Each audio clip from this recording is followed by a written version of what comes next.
చూసిండ్రా సారు దీక్ష బట్టి కూడా ఉప ముఖ్యమంత్రి విధులు నిర్వహించే దినచర్య మాత్రము తప్పకుండా పాటిస్తున్నాడు కదా. పవనాలు సార్ పనితనం చూసి పబ్లిక్ కూడా మురిసి ముప్పాందు అవుతుండ్రు కావచ్చు.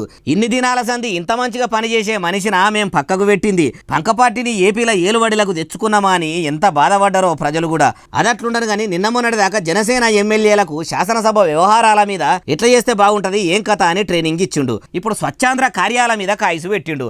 ఆంధ్రప్రదేశ్లో ఏడెంత గలీజు ఉంది, ఏడ సబ్బుతోని శుభ్రంగా అడిగినట్టు ఉంటది అనేదంతా పెద్ద టీవీలో వేసి సినిమా టాకీస్ల సినిమా చూపెట్టినట్టు చూపెట్టిరట అధికారులు. చూసినాక మీరేం చేస్తారో నాకు తెలియదు. స్వచ్ఛతల ఆంధ్రప్రదేశ్ రాష్ట్రం దేశంలోనే కాదు దునియాలనే ముందు సార్లా ఉండాలి. మన ఏపీలో పరిశుభ్రత చూసి పక్క రాష్ట్రాల కుళ్ళుకొని కుళ్ళిపోయిన కూరగాయలే కుంగి కృషించి నశించిపోవాలి. అట్లా ఏంరి అన్నట్టుగా అవ్వచ్చు.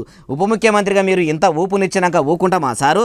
ఉన్న గబ్బునంతా ఊడిచి పడేసి స్వచ్ఛతకు మారుపేరు ఆంధ్రప్రదేశ్ రాష్ట్రమే అన్నట్టు చేస్తామని అధికారులు కూడా అనొచ్చు అంటుర్రు ఈ ముచ్చటిన్నోళ్ళు.